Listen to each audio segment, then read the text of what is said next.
Hey folks, this is Pecktec, and welcome to the Water Change Companion Series 2. This week's guest is Alexander Williamson. He runs a channel called The Secret History Living Inside Your Aquarium, and I'm happy to have it. Before we begin, how about a quick shout out for my Patreon subscribers? I cannot express how much you help me in a lot of different ways. Just knowing that you care, the little bit that you give, all that really adds up to a better channel, and I appreciate it. So the secret history living inside your aquarium. I did a shout out to this guy. I guess it was it must have been 3 or 4 years ago. I did a video. I used to do this series of videos called Fish Soup, and he was one of the people that it was sort of a shout out show where I would recommend other channels, and he was one of them. He and I were supposed to collaborate back then, but one thing led to another, and we didn't really connect. Years later now, we're able to finally make that happen, and I was excited to talk to him. Without any further ado, here's Alexander Williamson. Very good, man. So my first question, did you make that tie-dye? This one, I did. This is a pretty simple tie-dye, and it's probably 13 years old, and my wife says that's about 11 years older than it should be, so... That's good color for something that old. Yeah, you use, I can't remember what they're called. They're like Xylon or not Xylon, but Xenon or Xenon dyes or something with an X. And you have to buy them one color at a time, and then you definitely want to set it with soda ash, and then you cure it you prep it and cure it after. But you can get some pretty bright colors. Stuff probably is destroying the environment for all I know, but the dye. There's a real art form to it. My brother-in-law has become obsessed with. He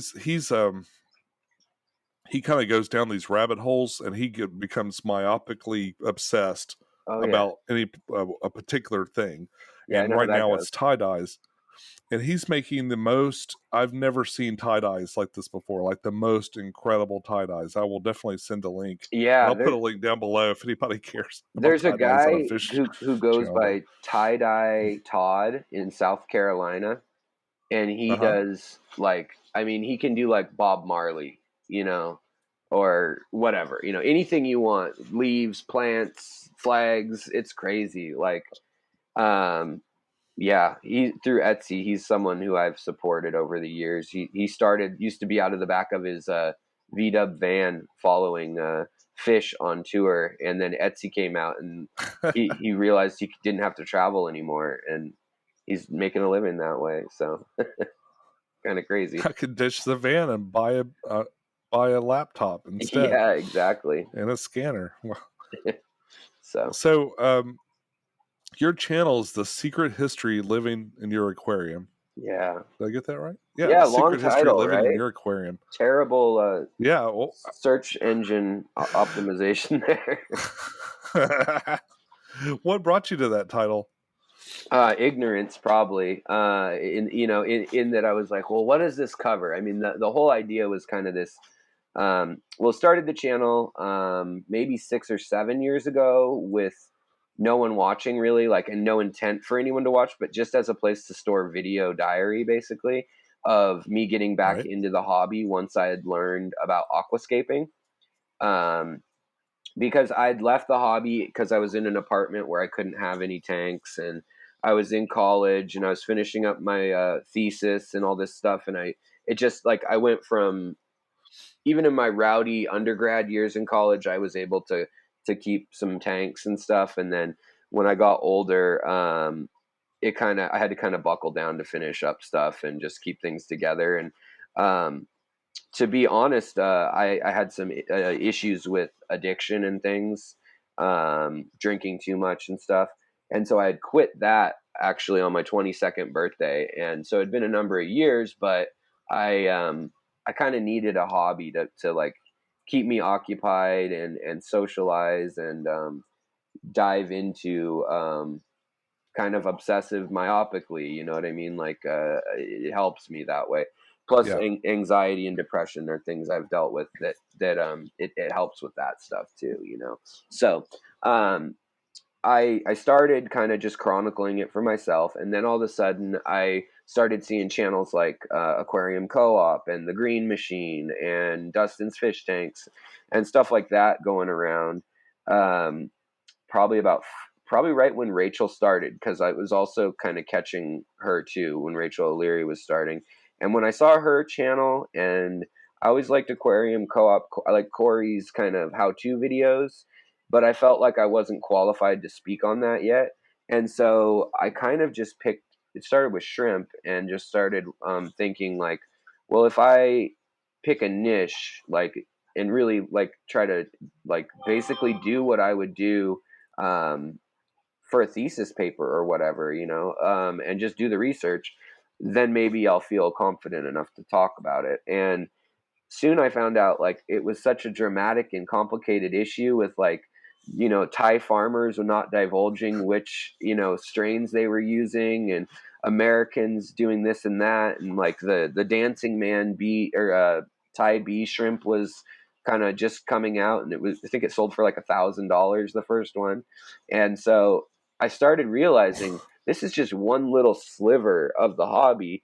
And so then I thought, well, what if I looked at the whole hobby from the point of view of like you're in prison, or in a thought experiment prison, of you are in a fish tank, and you can only access the world by following like 7 degrees of separation of the story of whatever's in here with you. So whether that's the invention of glass, and then the invention of low iron glass, and then why is there a shortage of glass right now, and why are prices going up? How can Aqueon have a sale for $1 per gallon? Where are these assembled? And so I kind of wanted it to be the secret or untold, or not thought about connections, that really it's a channel that looks at the world, sociology, science, like a little bit of everything, so that, I mean, maybe so I don't get bored, but also so that just to kind of show you that, like, yes, if you love fish, you could talk about fish all day, but you're loving, biology, you're loving botany, whatever it may be, you're into a lot of different elements of it. And so also finding the human story, the human element in it has really interested me. And with my background, I've got a history degree, archaeology degree, and before archaeology, you need to get an anthropology degree most of the time. So I've got those 3 degrees. And so it kind of prepared me to do the research in kind of this style anyways, even though I've never done anything in my professional career uh, related to my degrees, really. So, yeah. So I guess if that makes sense, that's what Yeah, got. you're an artist by trade, right? Yeah. So since I was about 17, I did art a little casually, but was getting paid. And then by the time I was about 20, I was making enough money to pay rent, and then later on, enough to pay for college and things like that. I had a gallery in Seattle, and did some shows. I've gotten to travel a little bit. Did a show at the Skirball Museum in LA, and then when the Arab Spring happened, University of Cairo um, put up some posters that was like an art Wow. exchange. So, and then I put out 2 Hmm. coloring books. One on mushrooms. It's like adult coloring books. Before that was real popular, and so the publishing money from those uh, actually supported me for quite a while, for a few years, and it let me focus on fine art and illustration. And then I'd pick up jobs doing graphic design, or painting latte stands, or someone's mural at their bar or their restaurant. And Seattle's a good city for supporting the arts. There's almost just too many artists here is the issue. But yeah, so that's what I did before Well, this. I was about to say that's real impressive to make any money in art in a place with so many artists. Yeah, well, and I got married too 5 years ago, and so I started this channel right after I got married is when I started like putting public videos out.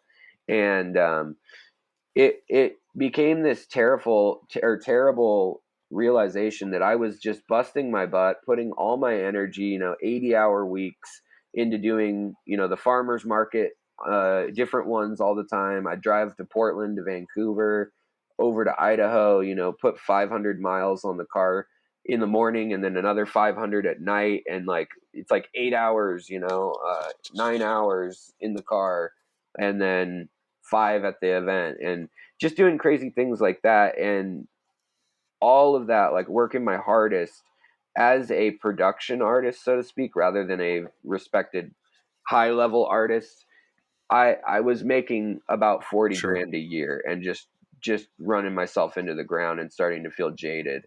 And I don't know if it would have grown or whatnot. I mean, it may have, but it just felt like a lot of needing to hobnob with the right people. And then when you get to a certain stage of entering gallery spaces, they take 50%, and it's just kind of this weird acting thing. And it just feels so foreign from what you start as when you're kind of hustling, talking to every person you sell it to and being sincere, versus the like kind of playing it off as though it's some deep, meaningful contribution to society that your abstract green painting was. Like the one I hate the most would always be the one that sold.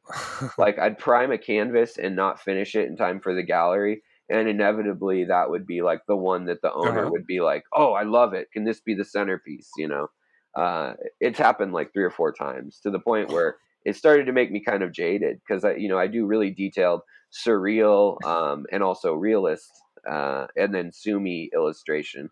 So I still do work for like UW and other University of Washington, that is, doing like when they file taxonomy papers and things. I still do illustrations for those as kind of a side gig, but it doesn't pay that great, but it feels meaningful to me, so that's why I keep doing it. But money has never really been a big That's really motivator. good. I mean, Yeah, I mean, money's never really yeah. been a I mean, huge motivator. art's subjective. They just sold this guy sold a sculpture that's literally nothing. I know. I saw that. Hundreds of thousands of dollars. Or I can't remember how much he got for it, but it was an alarming amount of money. Or the NFTs, And it the was like this. non-fungible token things. That guy, what's his name? Blippy, I think, or no, Bit. Well, I can't remember his name.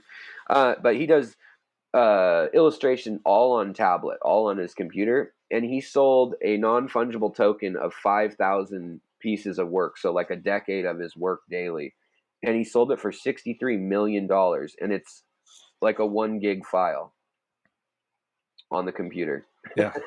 So the art world, I mean, don't let anybody ever tell you that it's not a big scam. I mean, it's a scam that people are willingly partaking in, and it helps define what culture is for different regions and areas of time. But when you get to high art, it's definitely a bit of a, just like any luxury item, it gets about the name and about the status, and not about the love of the object. You can't love an object $63 million worth, in my opinion. You you love it whatever is relevant It's to hard your for us life, to I imagine. guess. Yeah, if you're a billionaire, maybe that's not that much love, but yeah, no. So and I've had a few sales that were like that, where usually I would sell my art at a sliding scale, where I really wanted, like, if a high school kid fell in love with something I did, I wanted them to be able to, okay, what do you make at your job at Pizza Hut or whatever, then give me that hourly rate and I'll sell it to you, if you really want it, or a little under that. And that's just like how I like to be. Even with my channel now, like, I really wanted to keep the like subscription rate at $1.99, so that hopefully, like, the churning out enough of it and enough people being interested keeps it down. Maybe it's growing up too in the era of being able to download and the internet kind of existing as I was a teenager. But the thought of being able to share and knowledge and art and music And and all those you're things. talking about your membership, right? Yeah. Like your channel memberships. Is that what you mean? Yeah, that's what I was talking about now. But I mean, I just mean it in the sense of, like, I always, from everything I've ever done, I've worked for myself for the most part, and I've always liked the sliding scale slash, like, bare minimum to access as much as you want, and if you want to pay me more because you have it, then great. but at the same time, if I do a corporate gig, if they want me to do a mural or city hall or something, and they've got $8,000 to spend on it, and they don't care either way, yeah, I'll take your $8,000. With the art stuff, it's just tiring to track those things down and to be in that environment, So, but the real I do realization was know. that, yeah, you're an artistic guy too. I mean, I've seen a lot of stuff you've created, the modeling and painting and all that stuff. I mean, quite talented. Well, I started as a photographer. My wife and I met at a photography studio, Oh, cool. and um, we did packaging. We did product packaging. It was still kind of commercial, right? Sure. But Yeah. we did product packaging for um, at the time it was called Philips Magnavox. Oh, It's when okay. Philips and Magnavox merged their brands together. They Uh-huh. already owned each other, but they just merged the brands.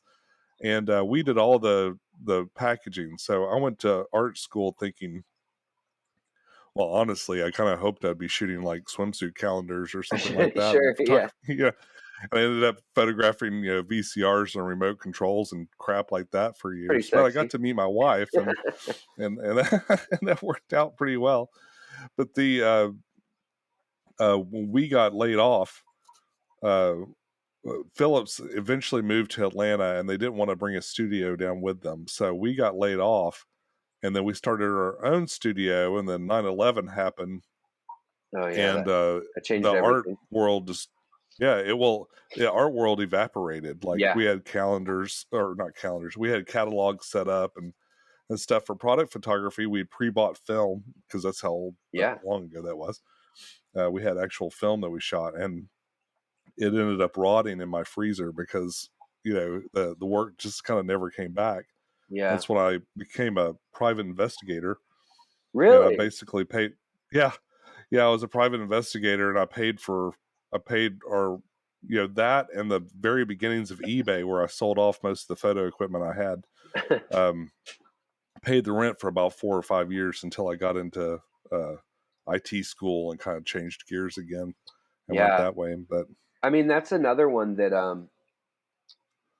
9/11 is an event that I've yet to examine in the hobby, but it had such crazy implications on every aspect of society that, I mean, undoubtedly it changed trade deals and things, security and probably what it takes to get things through customs, and who knows, I haven't looked into it, but the events like that, same deal as you, where you see how it can shape your life or cause twists and turns.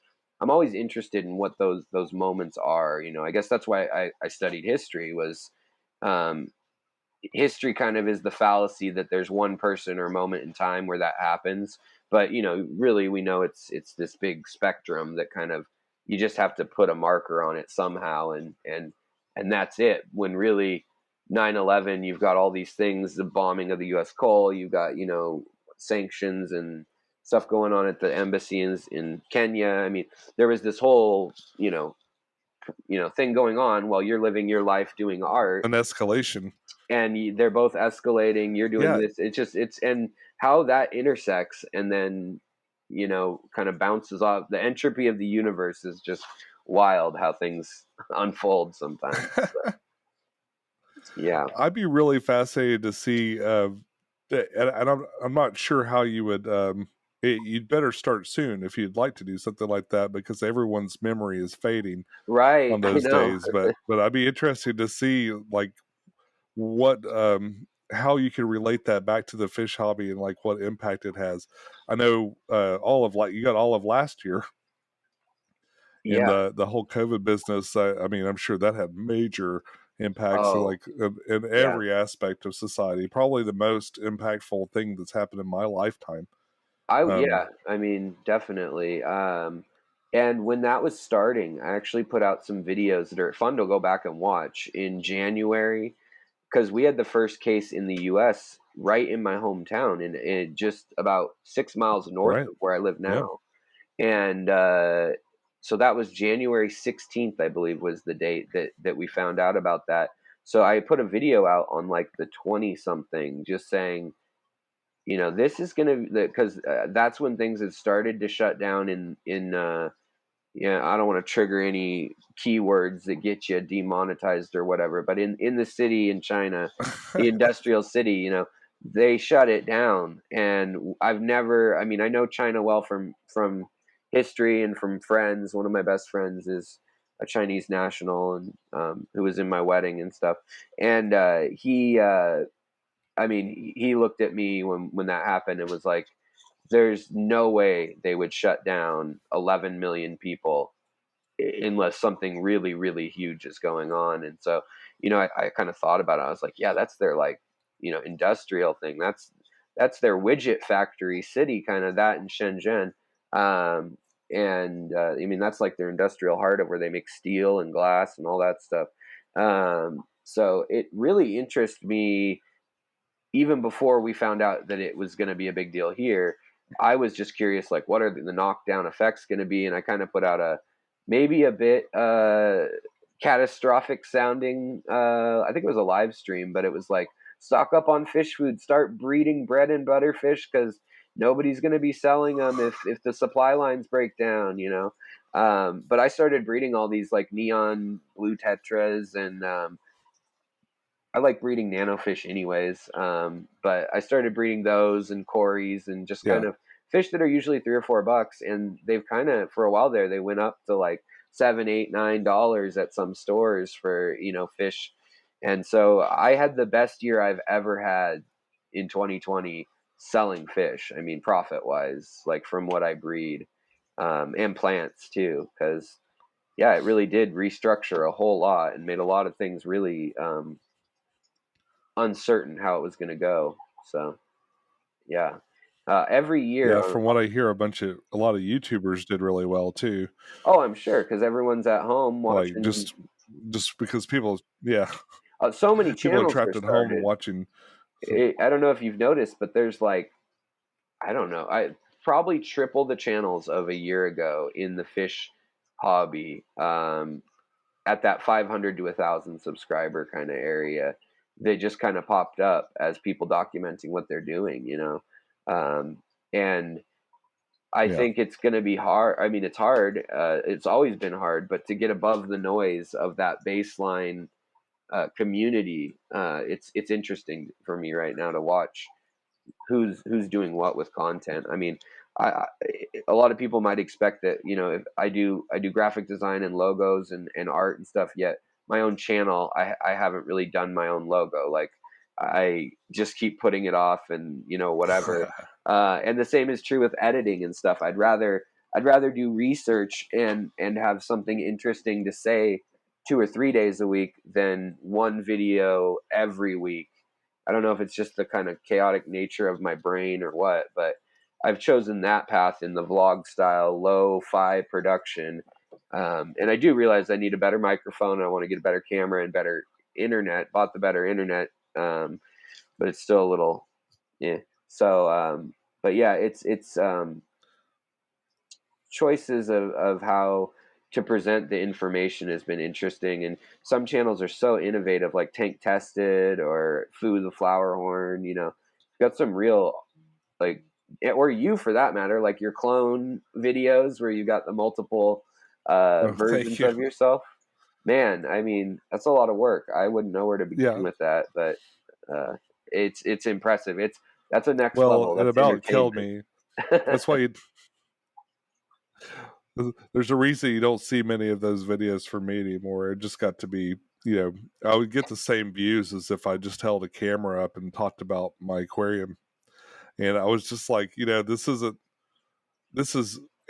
funny because now I'm kind of known for it and people bring it up all the time and I promote it, when I think about it. But all those videos are still there. It's just that, that 2015 Sean is, or Pecktec or whatever, that's when it all kind of peaked and stuff.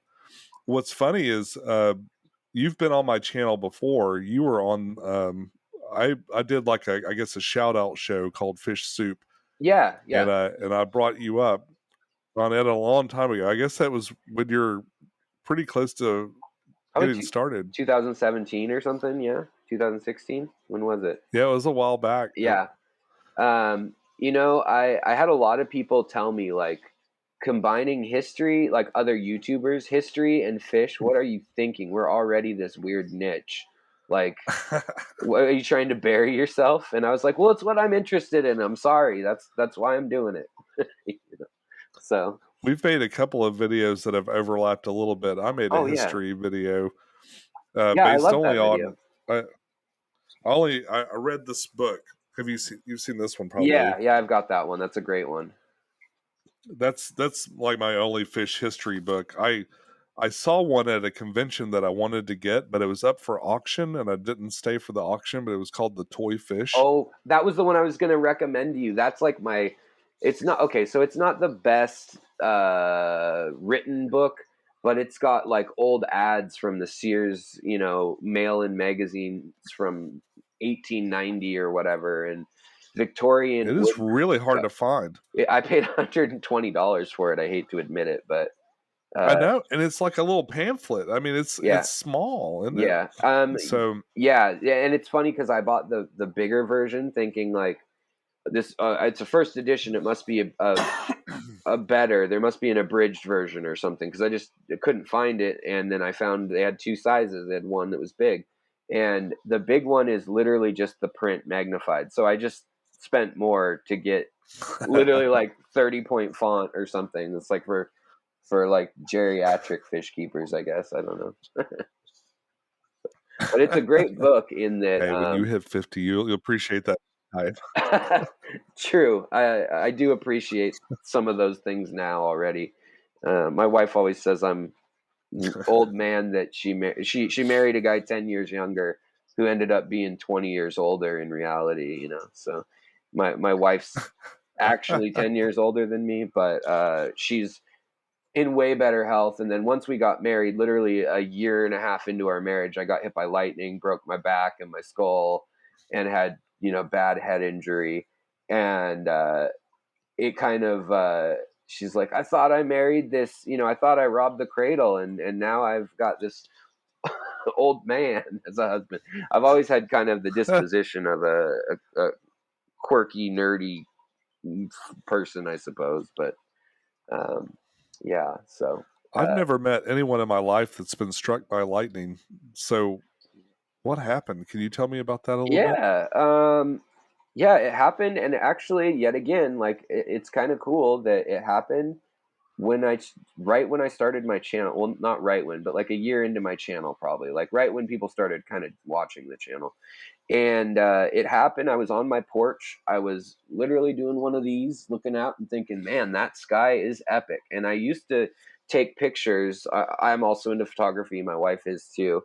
But I used to take pictures of lightning storms, and I'd go to the Midwest because we don't get much here in Seattle. But I'd go to the Midwest or Texas or Florida, and I'd kind of chase in tornado season or hurricane season.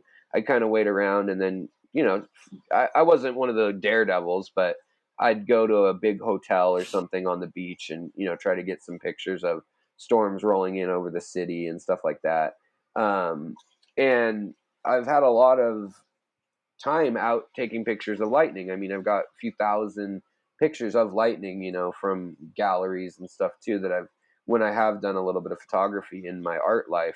But literally I was like, I should probably get my camera. This is an epic, you can see the anvil shaped cloud, and it was midnight, and it looked like this black hole in the sky rather than that kind of ambient city light, since I lived in the heart of Seattle at the time in the downtown area.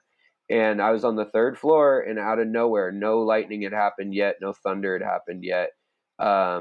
Purple light came up from these cherry trees that were topped right at our balcony level. And they're called step leaders. And they are the ground sending up signals of electricity. And then the electricity actually connects from the sky to the ground. I've got a couple videos on lightning and actually how important it is for our fish keeping too.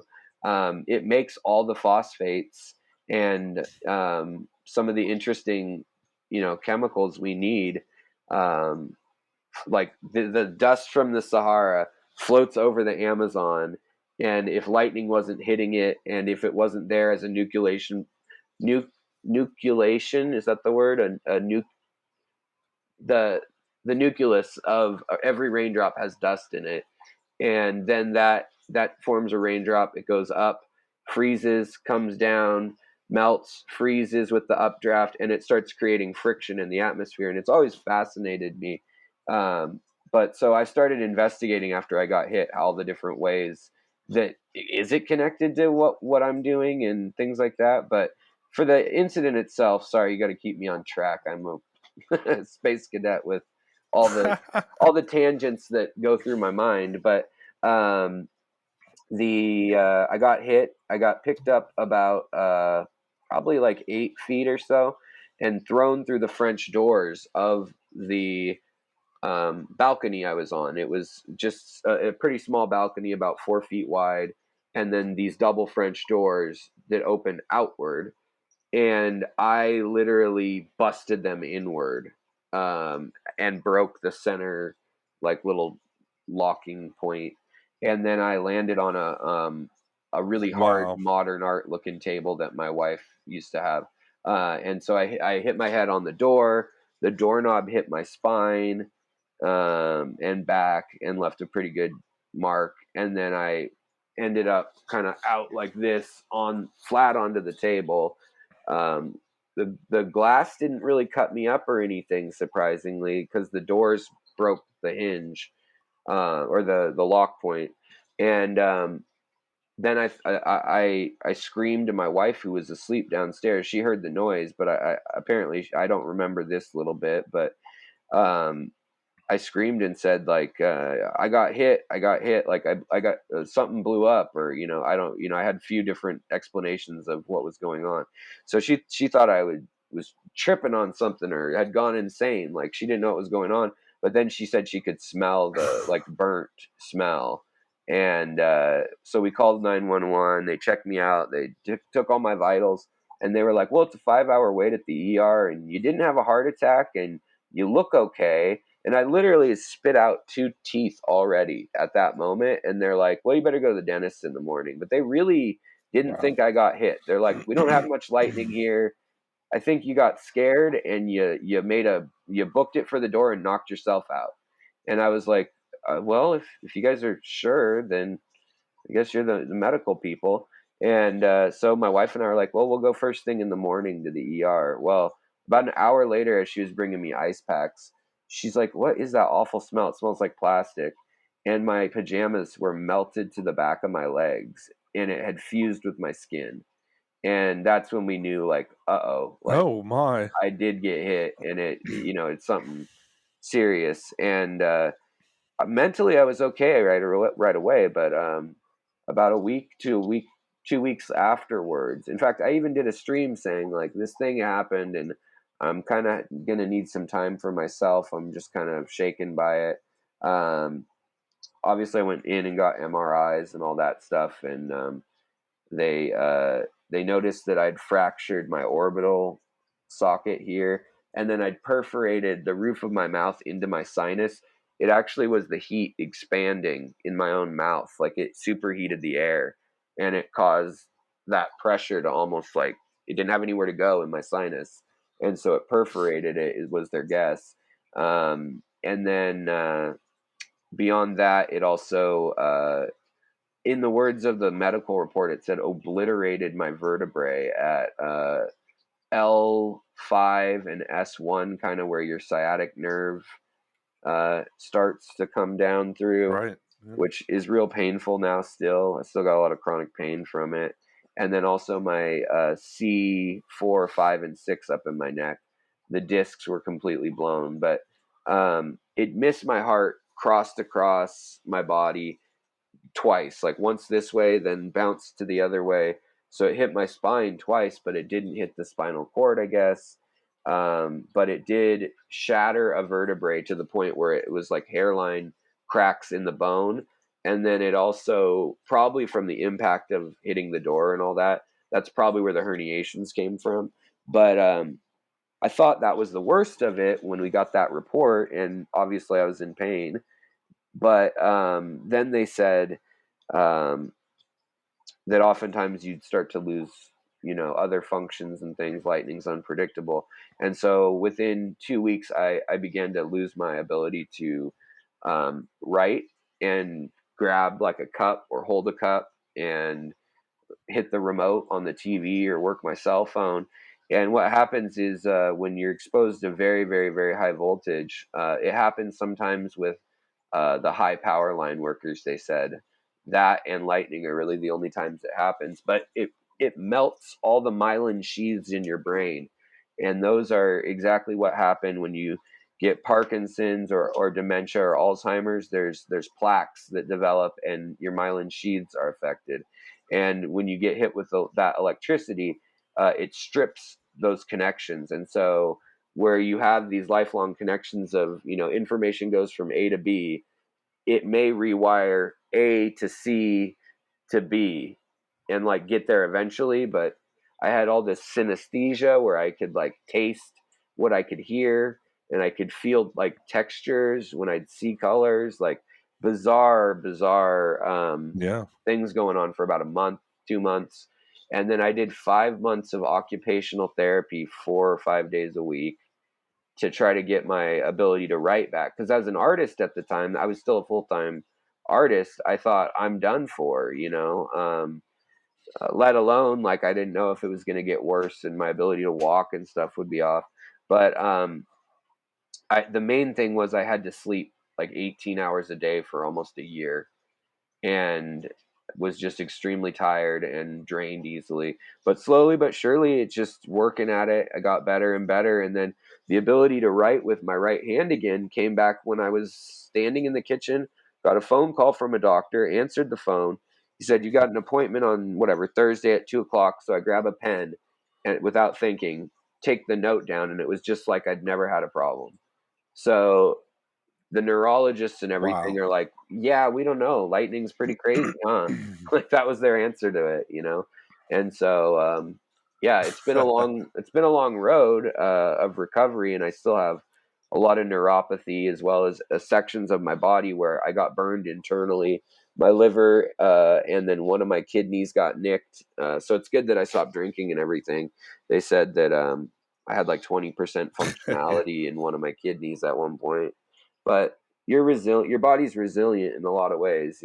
So, um, yeah, I really lucked out in the sense of where it traveled through my body. It was very close to paralyzing me in my neck and in my lower back, and it missed by must have been less than an inch. So it's just bizarre. I still can't comprehend it, but the the bolts left the back of my legs. My back of my kneecaps is where it exited on both sides, and I had these scars. I think on my channel actually, on the live streams around the time, you probably can see it pretty well, but they're kind of like these zigzags in almost like a fractal pattern. And so you can Google lightning scars. I didn't get any cool scars that lasted, but other than I've lost now 19 teeth since it happened. So it shattered, that heat change shattered my teeth. So I need to get dentures soon, which is depressing at 35. Oh, wow. But yeah, I mean, other than that, I feel like You'll things have a great smile, though. yeah, I've always had kind of a janky smile. So, and right now I'm missing like teeth that are just, they've had to pull, they do the root canal, crown, blah, blah, blah. And it's like, oh, here's $3,000. I spent 30 grand after lightning on dental work because insurance didn't cover it. So we spent a lot of our savings Right. on that. So you do live streams and interviews and things like that, but you also make really informative videos that kind of deep dive into particular topics and stuff like that. How much research does a typical video like that take for you? I mean, do you spend a lot of time putting those together? Yeah, I approach, so in my own life, I'm one of those people, and I'm sure a lot of people can relate, where you get on Wikipedia or wherever and you click on something that has to do with like the Beatles, and you end up in like the Cold War Berlin Wall somehow, and you're reading this long thing about art from the Berlin Wall that had nothing to do with whatever you looked up originally, and so I end up doing that a lot. And what I've had to do to try to stay somewhat relevant for the channel is I'll still do that and I'll try to limit it myself. But really, like, I have to look at this as, if it's not fun and fulfilling for me, and like learning is like the drug for me, that is what gives me the dopamine fix in my brain. I've got dopamine and serotonin tattooed on either inner arm as my kind of yin and yang type deal of the neurochemistry, but it doesn't work quite like that. But in any case, it's like I'll do a deep dive, and some things are straightforward. So if it's a person's life, like the story of Jean Villepoux Power that did the some of the earliest aquariums, a French woman, that's a pretty straightforward like biography kind of thing. And then I'll go and I'll look up scientific journal articles she published. I'll see if there's I'll go to, I happen to speak some French, so that one was easier. But like a lot of times the aquarium leads to German, and I don't speak German, so I'll get onto Google Translate, and then I'll try looking for whatever phrase it was I was looking for, or the name of a paper that was published in England in the 1870s or something, looking for that paper in German with also the inclusion of so-and-so's name or this or that fish. And kind of, you can use a lot of these tools on the internet. You can use Google Scholar. And so you can kind of knock it out systematically like that when you're trying to tell a story. And usually for me, it's like editing is the hard part. And so I'll read it, I'll take all these notes, and I'll think, is that enough information? And by the time I make the video, it would have been 2 hours long if I'd used all the information. So I usually end up knowing way too much for that day. Now, my memory, especially after the accident, my short-term memory is a little weird. Like, I will forget names, I will forget faces and phone numbers. But for some reason, the trivia of like a plant name and the year that some, thing happened, I remember if it's like a story. And it'll just, in passing, I can hear it and I'll remember it forever. Like, I've always been a big trivia guy. In college, that was, we'd do the rounds in our college town. We had this kind of team where someone knew the sports, and a gal I knew did the entertainment, and then I did kind of the social stuff, history, science, that kind of stuff. And we kind of cleaned up for a while to the point where we got told we couldn't come, but we were that's how we'd like drink for free and get gift certificates to eat for free and stuff in college. So I've always loved trivia and finding like interesting tidbits, maybe that like the story has to have something that's exceptional. And I think that a good history teacher is something that I really enjoyed, and a bad history teacher is something that I hated with all my heart, like in school. And it's one of those things where I felt like in this hobby, looking for those, I call them breadcrumbs, but a lot of my papers or writing that I do before for my members, that is what kind of I have to offer. I say, here, you guys can have my notes. And so I'll upload for the YouTube members. I'll say, you guys can have all my citation notes. And then if they want to do a research deep dive into something that was a side tangent, they have that there. But then I always feel guilty. So there's a lot of my notes that are just public anyways under my community tab. But if you take a look there, people can get a feel for how I do it and, what I, the process is. But it's usually, it starts with Google, and it starts with Wikipedia and kind of the most reliable sources. And then you look at their citations, and then you look at those actual scholarly journal articles. And then if you can, go to the library or go to a university. I've got University of Washington here, and I have some friends who are professors, as well as at a couple other universities around the country that have been kind enough to give me the access to the scholarly journal world, that usually there's a pretty steep paywall for some of them. You know, $400 or $500 Yeah, I a was year. gonna say what I was wondering. I was wondering where you go for your research and stuff. I've never even heard of doing that into scholarly journals and stuff. What Yeah, is that like? yeah. You know, it's Is it pretty dry to read those? oh, man, especially in that's the hardest part, is trying to make it interesting. And really you have to read it and just slog through it, and there's a lot of looking up, like, what does that word even mean? Like, why did they have to use that word, you know? So reading the abstract, I usually do at the beginning of a scientific paper, figure out what they're trying to say. But a lot of times I'll find something like in, I don't know, The Atlantic or Rolling Stone or National Geographic, like who knows where. But it'll be like, you know, the crazy story of this or that. And they'll already have a spin on it. And that'll kind of give me some ideas of like, all right, I know the heart of that research was this that they cited, but what other, you know, human stories are there?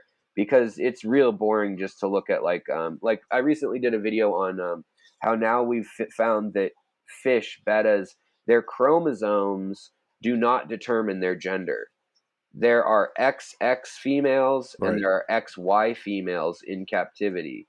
And we thought, you know, like humans, that their chromosome determined their gender.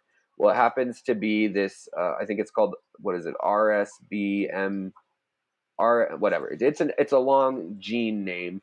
And in the same paper, they say that, but then there are like 42 pages of different combinations from the study of every fish out of 500 that was in the study, the sequence copy. And so it's like, no, I'm not going to read all that. It just doesn't matter. But yeah, so trying to pare that down is sometimes I have to err on the side of like, is this too nerdy to the point where like only I or a biologist is going to be into this?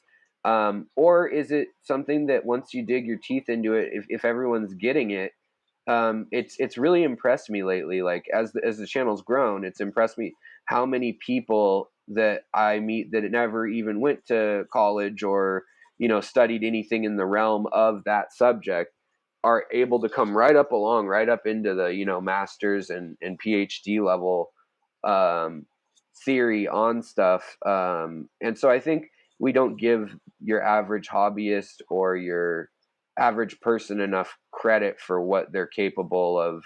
I don't know. There's this elitism in you know, the scholarly world, I suppose, in education and things in some ways. And Yeah. I mean, it's kind of like you need the keys to the door, and like my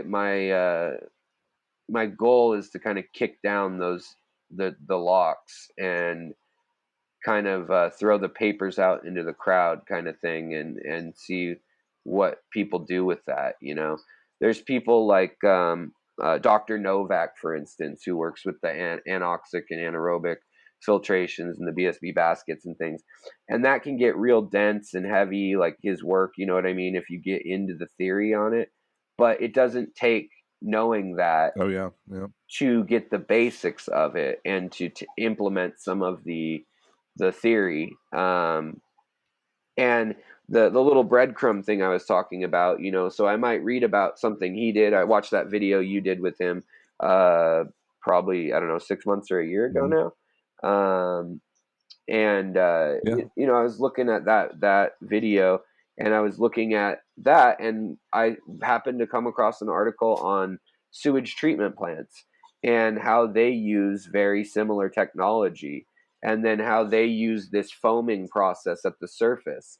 And so that started a whole tangent about like, why don't we do this degassing and foam thing? And then it turns out that at big aquariums, that is what they do. You know, so there's kind of these things that I file away, I take notes on them, and then so often I come back and find out that like I've already got 2 or 3 pieces of the 10-piece puzzle that I needed. And the people who watch the channel regularly kind of get those aha, like this came full circle, you know. And so those moments are really fun and really rewarding. But that, as you asked, I know you asked more specifically about time, but the answer there is sometimes I've got all the pieces to a story because they just fell together from everything I've done for years. And other times it's 40 hours if I had to, really figure out how much time I spent reading about it. But the goal is just to learn something new and exciting every day. And I've kind of set that bar a little higher, like 10 things. And then by the end of the week, to share at least 2 videos of those things, not necessarily in the live stream, but my goal is always to put out 2 videos where I take my favorite of that stuff and try to reteach it, which then helps me learn it more solidly, as you do an outline or try to come up with a Right. lesson plan, so to speak, so yeah. Oh, absolutely. I mean, I really like what you said just then, because I've always felt like it's less important that you know all of it, unless you're the person writing the paper. Right. Yeah.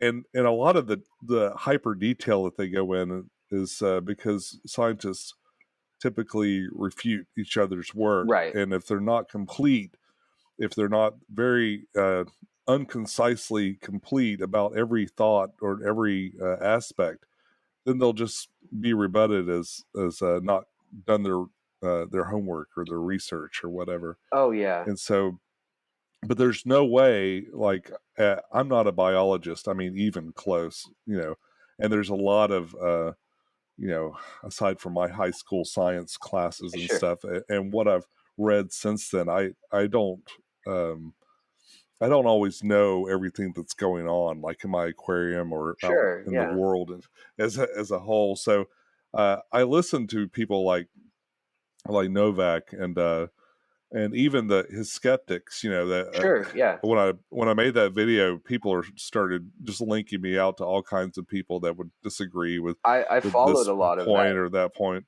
Yeah. Well, yeah, Because it's it's funny interesting. I because want to know both sides of the coin. oh, I do too. And I want to know the whole story. Yeah. And and well, like some of the stuff I was sent was kind of compelling, Hmm. but a lot of it didn't really refute Yeah. what he said. Like it was kind of like, well, that's like just a different path.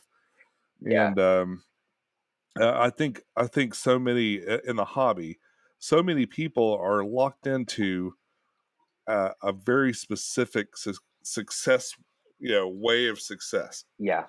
And it's like, well, I figured out, I charted a path, and it's like this. Yeah. And if you veer off that, you're probably going to fail. And to some degree, they're right. Like they're, put too big a fish in too small a tank, and you're probably always going to have a problem, Right. right? But there are all these kind of gray areas in between those paths. Yeah, the good path and the bad path, or Oh whatever. yeah. Those are extremes, and there's this whole spectrum of techniques and things. Like, so when I look at Dr. Novak's work, he makes a lot of he uses clay, or he likes to use clay to sort Yeah. of absorb The nutrients and stuff ionizing like that. stuff. Yeah. And a lot of people say, well, plants, the plants are taking out all that stuff. And I was like, well, if that holds and stores it, and then I put plants up above it, and then they tap into it, Yeah. and then take it, then I can have both. Right. Yeah. You got something that absorbs those nutrients, and then the plants come and retrieve them later. Yeah, So when I made a video right after you had that video, actually, because of the research that people were linking on your page, and also I talked to, I emailed Novak, Dr. Novak, also, just curious about some questions, and the thing that I was struck by was, I think he had an epiphany, and for the koi pond world and the large scale ponds, that system is pretty innovative and is one of the better straight shot paths kind of thing. But in our little aquariums, yeah, it's not necessarily like there's 3 or 4 ways that all work, and some people, the comment I got a lot was, okay, that may be true, but why do you want to do all that when you could have a fail-safe of a hang on the back filter that has 5 times the amount of bacteria that you would ever need? And to me, the answer is, well, I want to try it all, and I'll layer it in there. I have, I've got, like, behind me, I've got tanks. None of them have the same substrate setup. None of them. I mean, they're all experiments. 27 or 25 years, I guess, I've been keeping fish now, and it's always I just want to try something new if I haven't tried it yet. See how it goes, and once you understand those, I do that too. Yeah, exactly. Every time. Yeah, it's a new lasagna. Like I've gotten this new system where I most recently in my aquascapes I used anoxic, anaerobic, and aerobic bacteria. Hopefully, I mean, that was the goal. And by what I'm seeing in the stratification of 9 inches of substrate, I think it worked. That being said, it's been a very stable tank, 0 nitrates, and the plants are doing well and everything. It's my aquascape tank right now. But what I did was I put pipes underneath the whole thing in the back, and it's sloped up, so the front's about 2 or 3 inches, and it's kind of your typical lasagna of rocks, aqua soil, then sand. And the other one is just lava rock, gravel, sand, clay, aqua soil, clay again, sand, aqua soil, and then a pipe that runs through it almost like a plenum, and it opens up as a cave for a fish if I want to pull the rock out of it that I just screwed onto a PVC pipe. And so it was kind of just an experiment, and then I decided, okay, well, I can tuck a power head in the back if I want and actually try to suck some water through that whole mass of substrate and see what happens.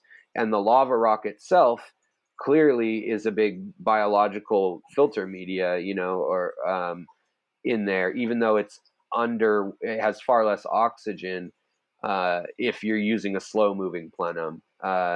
And then whatever's at the deep bottom underneath, I've found local silt or clay is so far superior to anything I've found in the stores.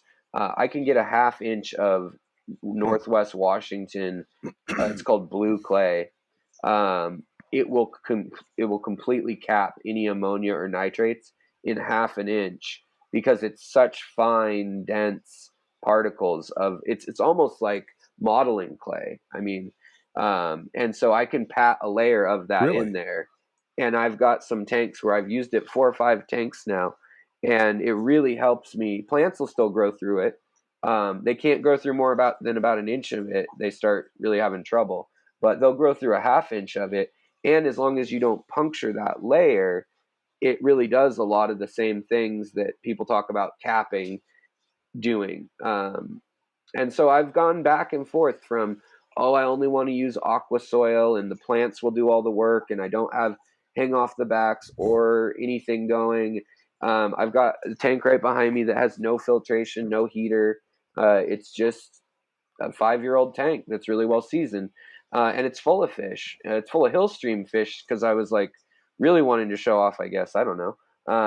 No, I just wanted to see how far I could take it. And some people are like, "Why would you do that?" I think that's my next tank. Yeah. Hill my stream next tank is going to be a no filter. Oh yeah. No filter aquarium. I've yet to do one. Well, I mean, I might have had a beta set up at some point way back but even then, I usually would put on some kind of filter. But after I went to L.R. Britz's place, oh yeah, he also encouraged me to kind of play with it more too.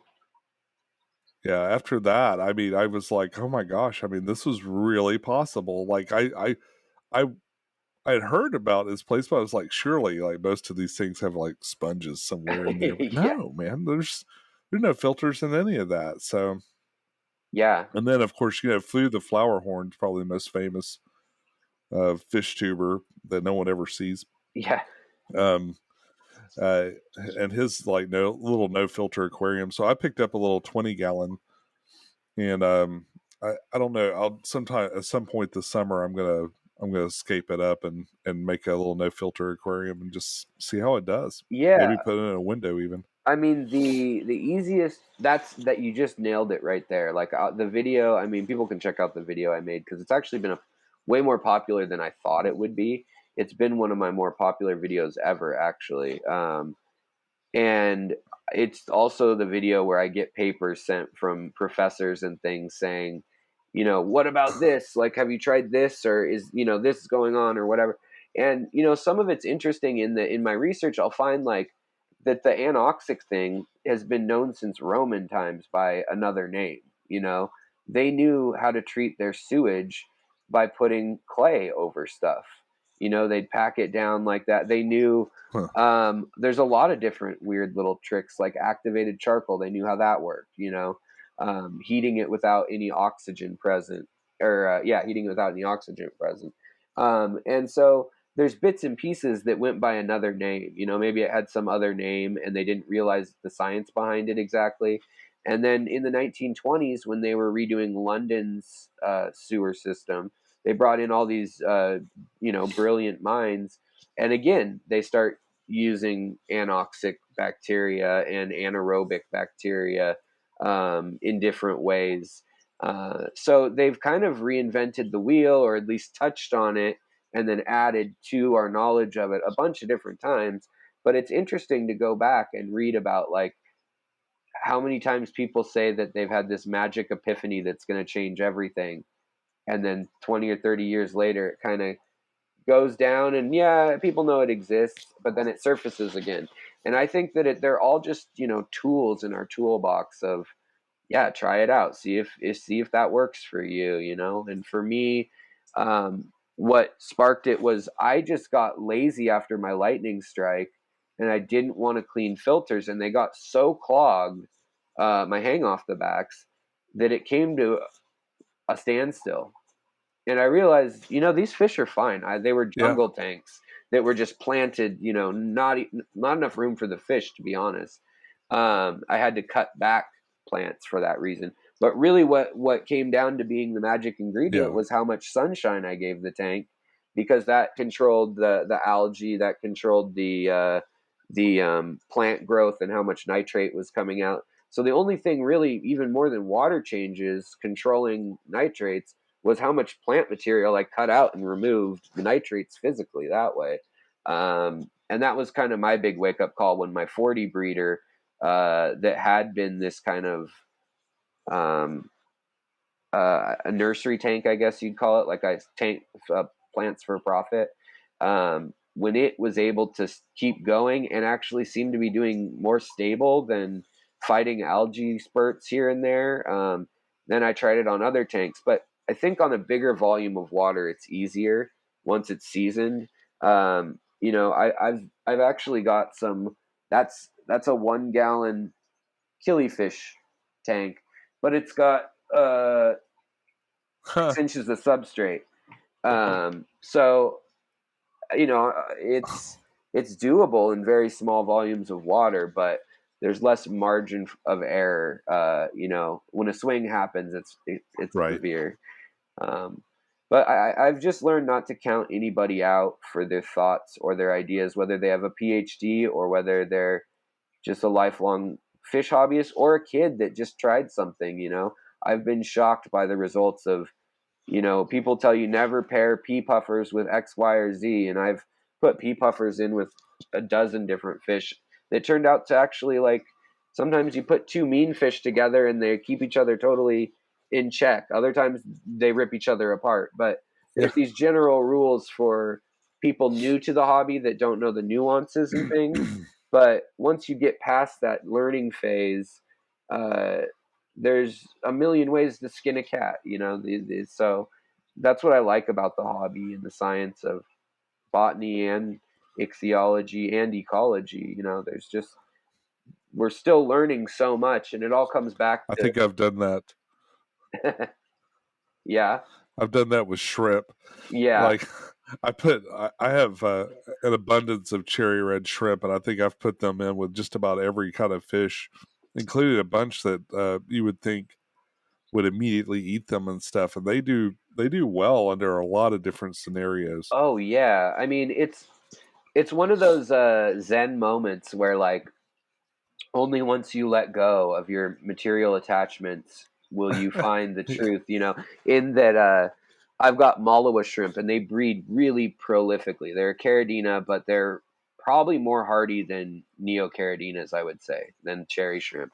Really? And I've got them in with right now a pair of Apistos and Turkana cichlids, and they're still keeping up. I put 20 in there and in a 20-gallon, but I mean, they've held their own. They're getting eaten, yes, but there's enough rock hides if to make them. Don't be a jerk and just have a bare bottom tank and put 20 shrimp in with like a green Sure. pear or something. But yeah, it's surprising. Even Yeah. right behind me, I've got Haplochromis that are 8 inches long, and they ate there were some neon tetras in there, and they ate them whole in one bite. Well, there's still shrimp in there, so it's kind of crazy. Wow. If you've got if you got enough hiding spots, and then also if you've got there seems to be a major tipping point with colonies of any fish or shrimp, and it's the same in the wild. I think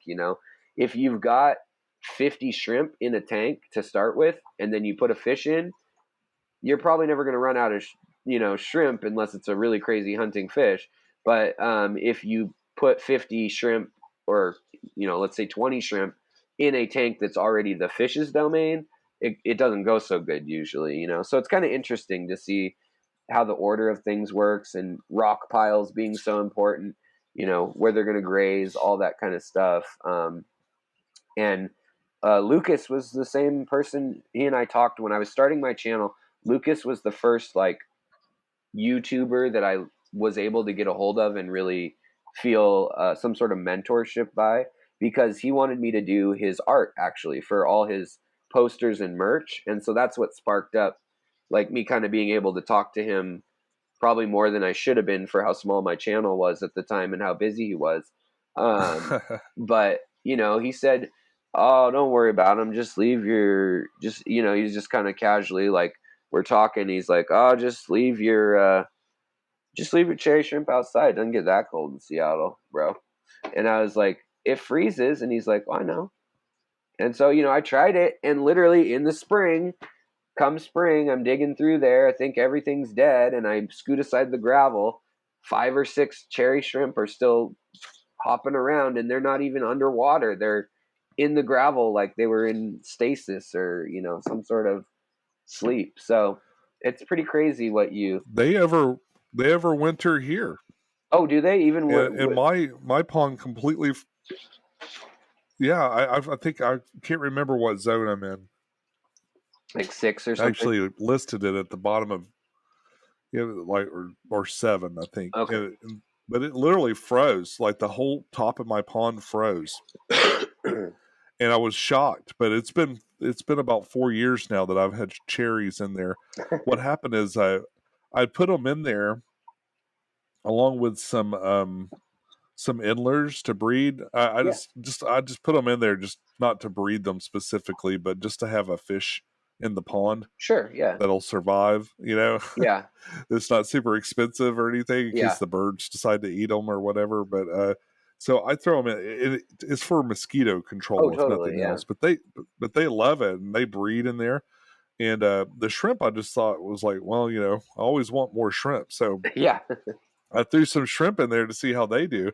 But at the end of the season, I'd catch everything out. But you can't find every shrimp. No. I mean, I was just like, I just had to let some of them go. But then the next, I noticed I'd see them like all through the winter. I'd be like, wow, there's a big shrimp in there still running around, and they got huge. Oh yeah, I mean, they get so much bigger.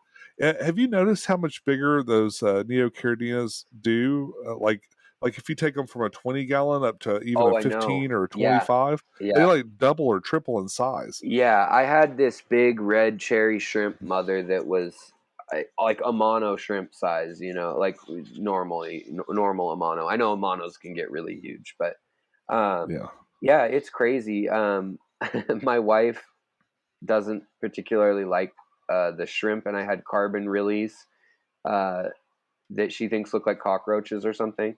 But we had one of the big ones that was in a 40. It was in this old Beaufront, actually, when it was upstairs, and it used to be next to the couch. And she's had a mono shrimp hop out onto the couch before, but it was a carbon really, the black on it with the antenna really freaked her out because it had crawled out of the tank, and the couch was right there next to it. So she was watching like Grey's Anatomy or something, and this shrimp literally like hopped, freaking out that it was on land, hopped onto her arm, and she just freaked out. But it was one of the big, it had been in the 40 gallon. And so, yeah, especially I think, part of it's access to food, but there's definitely something true about like the room to roam. I think, they know how big, and just the number of shrimp you get back. Like I've got a 10 gallon. I never get more than about 100 shrimp in there. I mean, no matter how much Bacter AE or anything I try to give them, that's kind of the carrying capacity. There's room for more. They have more babies, but the babies never mature after a certain point. I noticed they just kind of fade, and only a few make it as the old ones die. But if you put that in a 20 long, same exact colony, split it, that'll hold 200 or 300, and it seems to be kind of a exponential curve on what it can handle. So, and they seem to be more. It's really odd. I mean, resilient. Yeah. I was really, really shocked at the size difference. I've been trying to raise these orange ones, and I put them in this 15 gallon fluval flora with a whole bunch of plants all by themselves, and they were breeding, and I had lots. Pretty soon I had lots of them. So I moved. Then I think a few months later, I'd set up this 25 gallon, and I moved some into here. And the size difference between the few that I moved over here and the hundreds and the small one was amazing. Like they doubled or tripled in size. Wow. Yeah. And so I started taking them out. And now I'm putting them in a 40 gallon tank. Yeah. And they're still growing out and stuff. But I mean, it's really amazing the difference. I think the first time I noticed it is when I used to have this dirted 55 gallon tank, and I put some cherry red shrimp in it, and I couldn't believe how huge they got. Like, so when people ask me now, they'll say, what's an ideal shrimp tank? I'll say, 40 gallons. Yeah, I know. Well, and I mean, it's true with, Medaka rice fish, for instance, or endlers even. You put them in a 5 or 10 gallon, yeah, they'll survive. They'll be okay. But you can get even breed beautiful finnage, crazy color.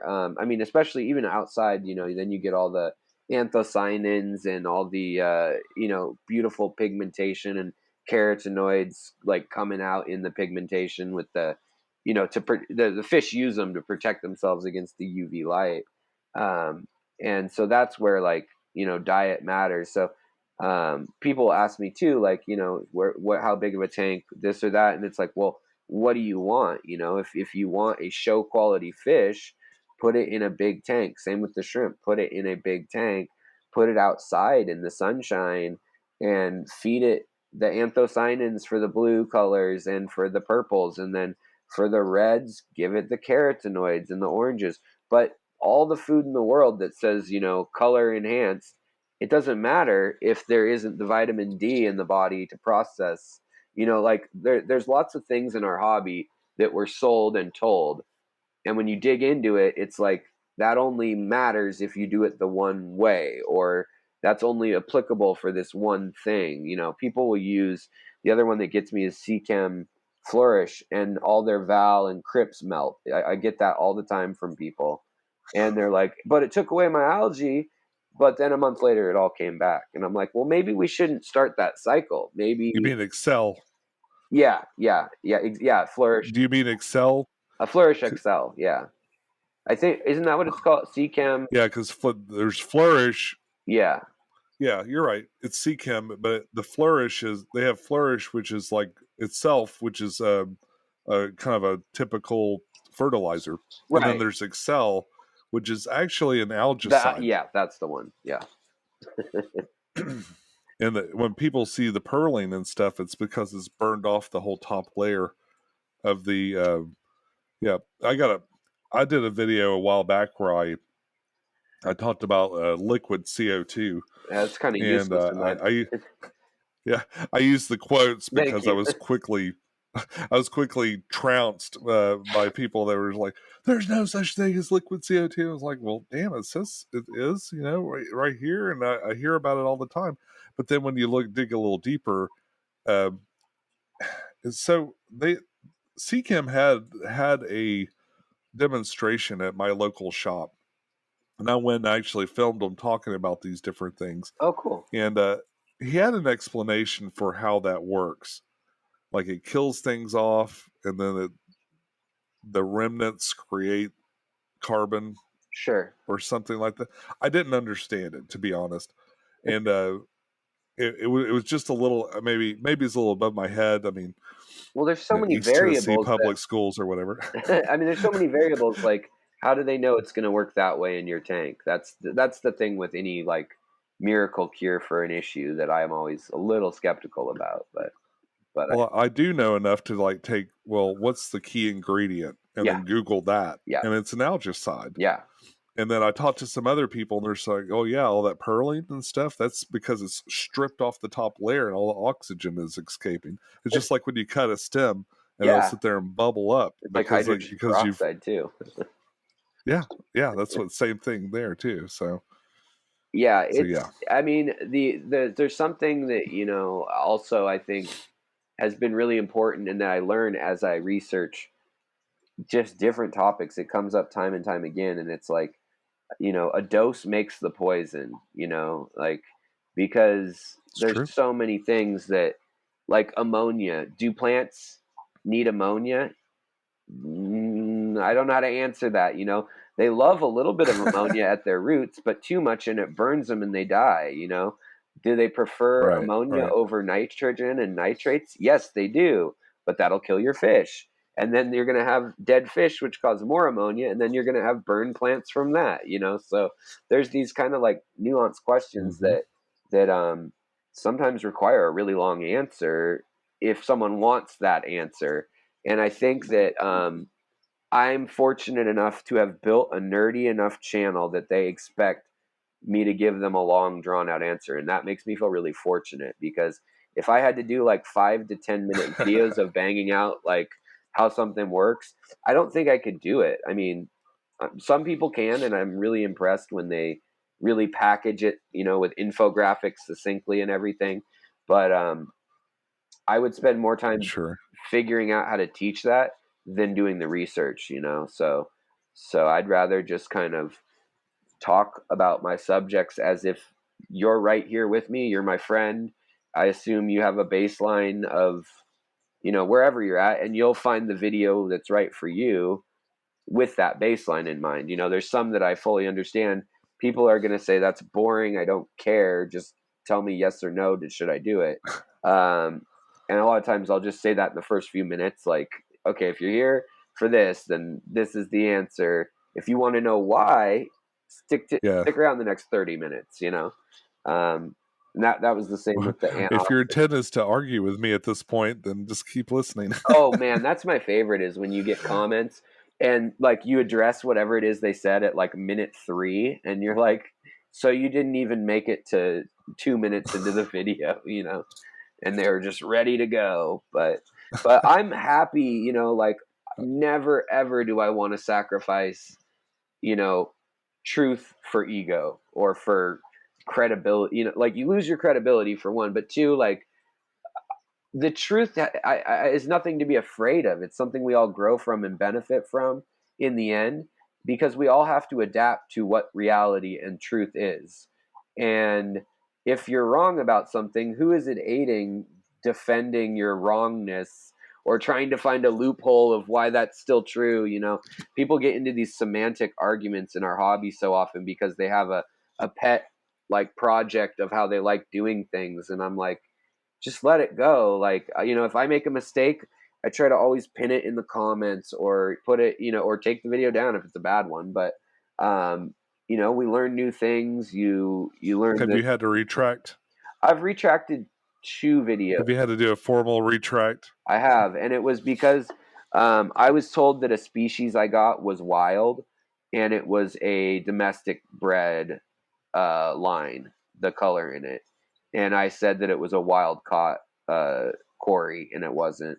And I also said Corydores with an S, and that got me, no joke, over 200 emails from people saying there's no S in it. I don't know who sent out the memo of like, get this guy, but some Cory fan, Corydora fan club must have gotten the memo on Pile On. But I tried to talk to them and get the real answer, and then their answer was like, well, actually there is a wild variant that is blue, but that's not the one you have. So that is true, but what they did is they brought out the blue in that variety, but it's more than you'd see in the wild. So it just became like easier to just let it go and not address any of that. But sometimes I like to get into like where a fish is from, what the environment's like, what the people are like, how it was collected, the areas. Like right now, Myanmar, the fact that we collect so many fish, people don't realize, if they're new to the hobby, that celestial pearl danios, galaxy rasboras, and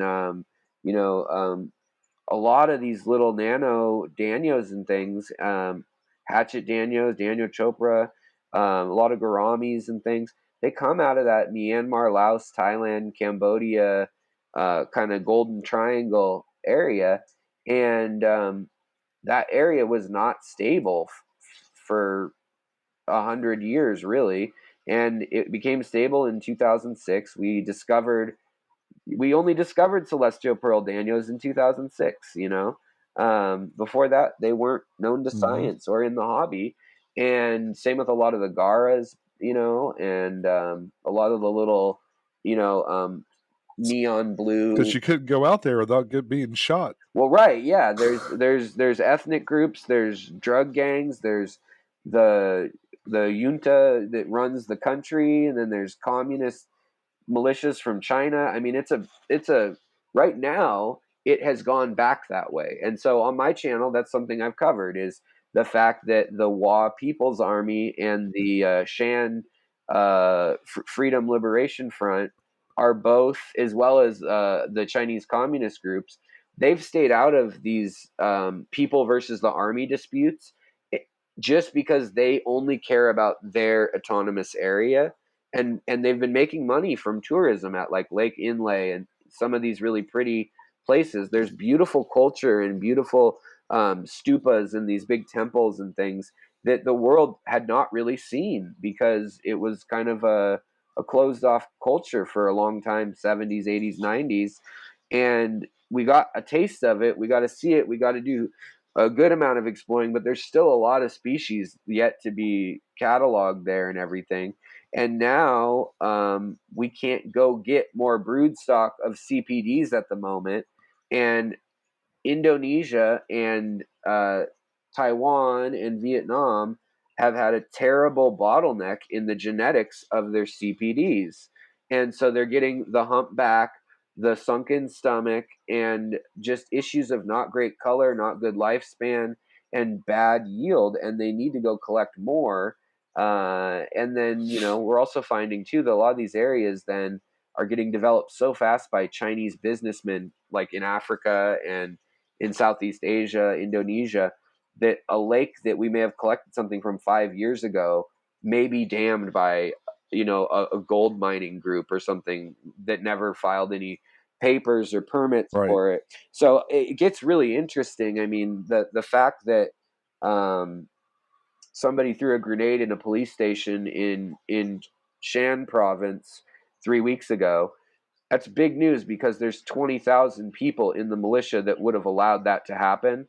And that means they've turned against the government, which means no one's going collecting fish in there for a while, and it probably means that the drug war of the last 40 years is probably back on too, because that's how they made their money if they don't have tourism. So there's these implications, and yet again, it's the 7 degrees of separation, or the reverberations of actions, the butterfly effect kind of thing stemming from the aquarium. But I like talking about social issues. I like talking about indigenous people's rights, Project Piaba, and how indigenous people can become empowered and sustainably use the land. And I work with Aquatic Arts is the only company I really work with as a affiliate with my channel. But the owner, David, he and I both are really passionate about conservation. And so there's a whole section that he's dedicated now that we want to, come up with saving the biodiversity of a lot of those nano fish in Southeast Asia and things. And just like Piaba did, where you analyze the fishery, you see, is this a sustainable thing? In some cases, they end up in puddles dying in the dry season, 90% of them anyways. Might as well collect those ones and sell them and then empower the local people. But for instance, Busa philandra is getting just ripped out of Borneo and Indonesia, Java, just ripped out in mass. I mean, you see rhizome mats. I don't know if you've ever been hit up to buy some from someone overseas, but they've messaged me a few times and they'll say, $300 a kilo for goose, and it has no leaves. It's just the rhizome from the rock in this river, and I mean that's 200 years of growth or whatever, and it's sad to see that, but at the same time, if it's an area that already got strip mined deforested and burned for palm oil, and now that Boost is in a creek with the sun beating down on it, well, I guess you better go get it. It's dead anyways, and there's going to be silt in the river. But it's kind of one of those things where, like, if you don't have, but who knows? Yeah. Who knows which one's that way, which one's the other way, where they just ripped it out of a perfectly sustainable area. Right, and it's hard. It's sad, and so that's why part of what I want to do in the next year is we've been talking about it, David and I, the owner of Aquatic Arts, of setting up basically like there's fair trade for coffee, doing a fair trade where there's someone on the ground who can confirm this came from a farm in Indonesia. And we'll pay more. And the end consumer will pay more. But that's the deal. And the Aquatic Gardeners Association is also really behind those sort of initiatives too. So I know they banned. I'd love to do that. Yeah. I want to be that dude out there in Borneo going, they picked it just the way it's supposed to be, Yeah, I mean, and I'd love to do that. Well, I'll keep you in mind because I've got lupus, and with my autoimmune issues and bugs, like, I hate to admit it, but every time I've gone to the jungle or anything, I get eaten alive, and I have my immune system I swell up like a tomato. So yeah, if we do that and we need someone to go somewhere on an initiative, you will be the first one on my list as a knowledgeable man of the hobby and everything, for sure. So, or at least a curious person. Well, sure. That's half the battle right there in life. I mean, if you're curious and you're open to being wrong or being taught something new, then I mean, you're never going to be bored in life. You're always getting rewarded, Yeah. That is absolutely true. I think that's almost more important than well, I mean, knowing things is great, but being curious means you keep learning things. Right. And oh, sorry about that. The delay. I was like, no, go ahead. I was going to say, that's where I think you've got people like I don't know, Father Fish or Jack Watley, or these people have been around a long time. I'll say it, they're old. 80s, 85 is old. And they have experience. And a lot of them, they have science and they have this or that, but it may have changed. I mean, it may have been in the 50s when they got their system down of the way they like to do things, and it may work just great for them, and that's the science they care to know. I'm not saying those two guys are that way in particular. I'm just saying you meet the old timers in the hobby, and that's the case sometimes. They have their system, and anything new is Well, that's kind of across the board too. Yeah. Oh, in any field is very much like that, and I think that you've Yeah. got wisdom, comes from where experience and book learning kind of intersect, and so I like to try to find the story of the wisdom and the practical. Like someone says you can't do this because you need a filter on your tank or your fish will die. Well, Lucas has 300 tanks that say otherwise. He may not have gone to school to be a microbiologist, but I've had a microbiologist tell me that's not possible. And then so it's this, you got to kind of come at it from different perspectives and keep an open mind, because you have to remember science. The whole definition of science is, it's true until proven otherwise. It's not the definitive truth on everything, Always. Yeah. So, It's always in flux. It's Yeah. it's always just kind of waiting to be questioned and proven wrong. I mean, it's almost, these papers that are almost written with, what do you call it with electronics when they make them so they don't last long? Obsolescence. What do they call Yeah, it? Engineered built-in obsolescence. obsolescence. Yeah. Yeah. I mean, some things live forever, or well, some things go for long, long periods of time and are never disproven, and other things are, the next year we know a little bit more, and Yeah. then suddenly it's bunk. Yeah. Or a theory that led us to something else. I'm just always really skeptical of the person who has the answer to anything, Yeah. Never trust anyone over 30. No, it's just one of those silly rules that, is not always true, but I do feel like that is usually where I end up butting heads, if anywhere. And I don't butt heads a lot, but it'll be on somebody who demands there's one way that something happens and is not willing to. I find with people like that, It's a waste of time. well, people like that, I try to identify if it's a tribe. Sure. You know what I mean? Because there are tribes, people inherently are tribal. Yeah. And they pick these groups that they identify with. And if I think their argument is based on some sort of knowledge, or if it's tribal, and if they say it's always this or always that, that's my big red flag, that they're just talking because they identify with a particular way of keeping a creature, and it's maybe identity not politics for aquariums based on anything. Yeah, it really is. I mean, I think people are stuck.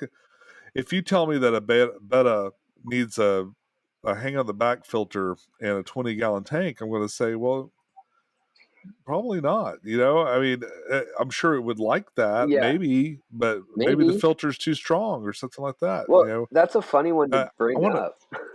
That one's like, that one's such a rabbit hole, in the sense of, like, you start off and you learn that, oh my gosh, there's a fish that can live in a cup.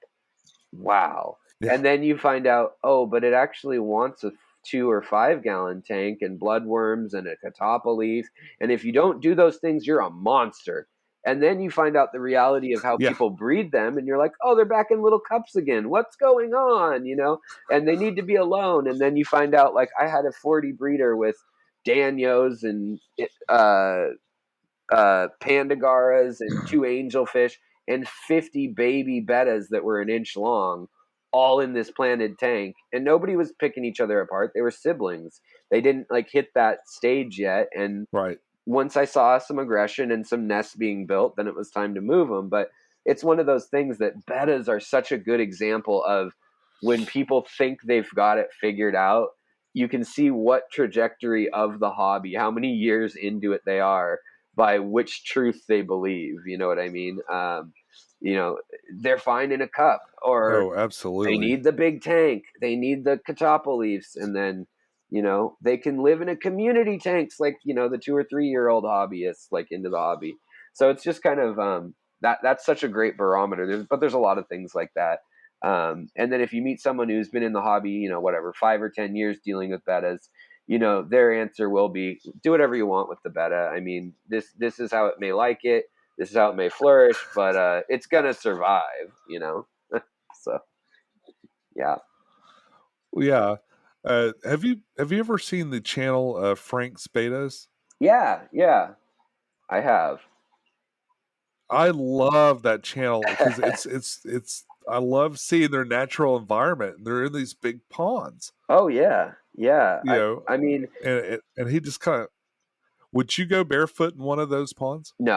no way, never. Either. I would step on whatever, a landmine or a tarantula or a scorpion or whatever. If it's implausible and it's there, that would happen to me. That's my luck. So no, there's no way. Mike, I just realized I had my computer set up at an angle where the power's not set up, so I'm just gonna plug in the power cord real quick. If that's My wife, she enjoys looking at them, but she would never care for them. right. That's my wife Yeah, too. I I'm mean, about to go out of town, yeah. and she's like, "Do I have to feed them?" I mean, no, I guess not. I mean, they'll survive a few days. I think they'll be fine. If it's like less than 5 days, my answer is please do not feed them. Just don't touch my stuff, please. Because she'll say like, "Oh, they're so hungry," and just keep tapping the food in there, like with the gouramis. She feeds 3 blue powder gouramis, and they're my most obese, sluggish fish I have. Like they're males, and they all look like big females. So, but Please, no more I food. know. And gouramis are just one of those ones that just they're gonna eat if you give it to them. They're kind of like guppies or something. So Yeah, yeah, but I put all of mine in little pill, those daily pill oh yeah, things, yeah, that's a and good way to do it. so the big fish are the only ones that I feel like they need more food, and Hmm. they could probably go several days too. But I distribute. And I put a wide variety of food. Like I put a little bit of flakes. And I put Hmm. some of those bug bites in there. I put some stuff for the some algae stuff for the Placo, and Yeah, I I do put the a same kind of wide thing. variety of food inside these things, and then Yeah, it makes it really safe for having someone else feed your fish. yeah. I tend to err on the side of less is more with everything in the hobby, change wise or food wise or whatever wise, dosing in ferts or anything, and then you can always add more later if you feel like you need to. But the fish that I've realized can't go without is the nano, like Phoenix rasboras and I mean, if you have a really well established tank, then they're fine. They can live forever in your established tank. But if they don't have that, if they don't have little copepods and isopods and little things swimming around and living in the tank, um, they're the ones that their stomach they need to eat all day long. Whereas like my big old a crib or a pleco, if as long as it wasn't starving in the first place, they can go like 2 or 3 weeks. Some of those fish, and in the wild, they do frequently. Like a pleco knows if it's out of food, it's just going to sit there for a while, and conserve energy. Um, so I think that's always kind of Right. interesting to watch how they behave when you give them as much food as they want versus not enough food and for what you would think. And sometimes they're way more active and move a lot more when you err on that lesser side, I've noticed. So I always wonder. I That's what think I'd that's love. really interesting. Yeah, I mean, I'd love to know in our hobby more. Like, there's a few people who do it. There's Dexter's World down in the Philippines. I don't know if you've seen his channel, but he breeds fish kind of like gorilla Uh-uh. style in like it started out. I mean, I don't mean to be disparaging, but it kind of looked like what we would call like a slums or a kind of developing world like shanty town. But he would have like rain gutters, and he'd be Yeah. breeding goldfish with cardboard in between each one, and like just whatever he could find, like the inside of a rim of a tire would be more fish. And he had a store at his house, the front of his house, and like to sell them he'd have like a bread bag, and Huh. he'd tie a knot every few inches so that there's a fish here, a fish here, a fish here, all in one bag. So like to unbag it, he'd have to undo everything, and you'd bring a container. But it was really just interesting to see the innovation. Now he's got this big channel down in the Philippines, but there's also some other channels like what's his name, Milaj, Ivan Milaj. I don't know how to say it, but he films down in Venezuela, and he goes to the place, and sometimes he'll bring an aquarium and then make escape right there next to the river, catching the fish in it. And Really? yeah, it's beautiful. But he shows the fish, swimming with them with a snorkel, not with any scuba gear, but just calmly. I guess sometimes he has scuba gear, but usually he's calmly floating and filming, and you just kind of get a better sense of like, wow, that's not, in our aquarium we want things to look interesting and dynamic, and there are a lot of fish that just kind of live in a boring, sandy, molmy, you know eelgrass, and that's it, and that's what they like, that's what they're expecting. Sure. But also just seeing, that corridoras live in groups of thousands, and then we keep them in a group of 5 or 10 or whatever, it kind of gives a different perspective. So I've really hoped that more people would show, and more science, more papers would start showing the true behavior in the wild of these things rather than in captivity. Because like I was saying about the chromosomes on the bettas, and they found out that you can find a female with the XY chromosome set, which in humans wouldn't be possible.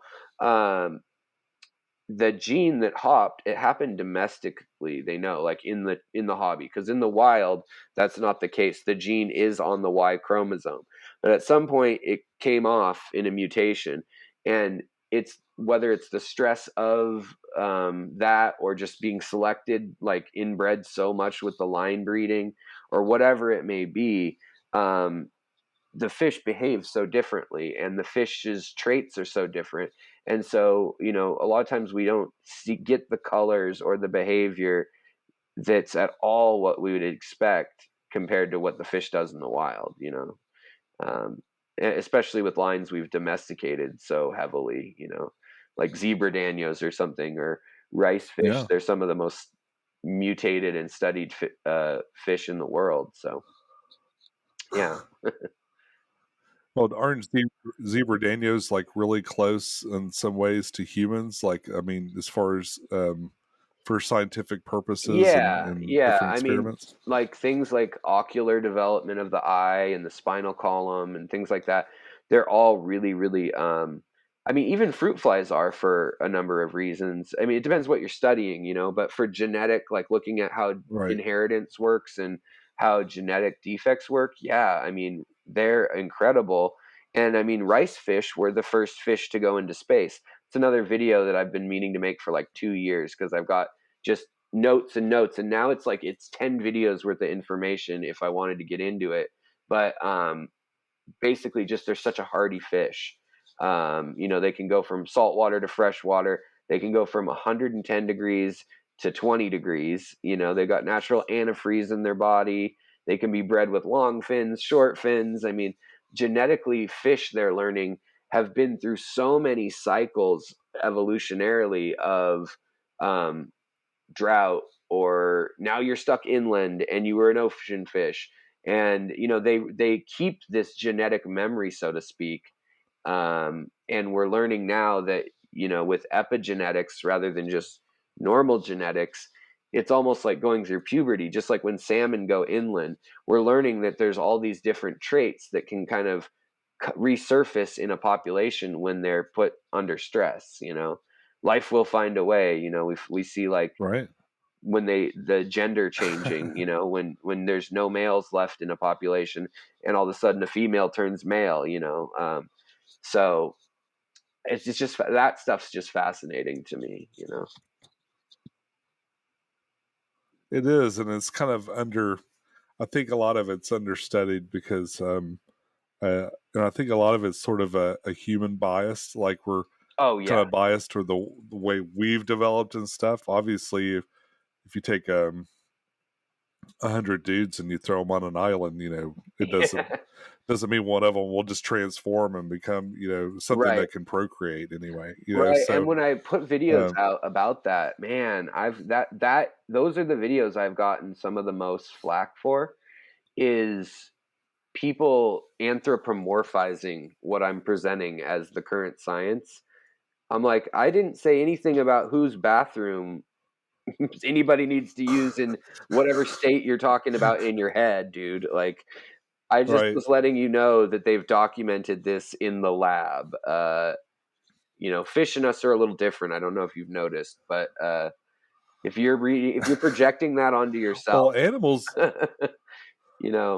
might be something else going on. animals as a whole, they do things that we don't, like Yeah. lots of things, like lots and lots of things. And then if you get into insects and stuff like that, I mean, it goes even deeper. I Oh mean, yeah.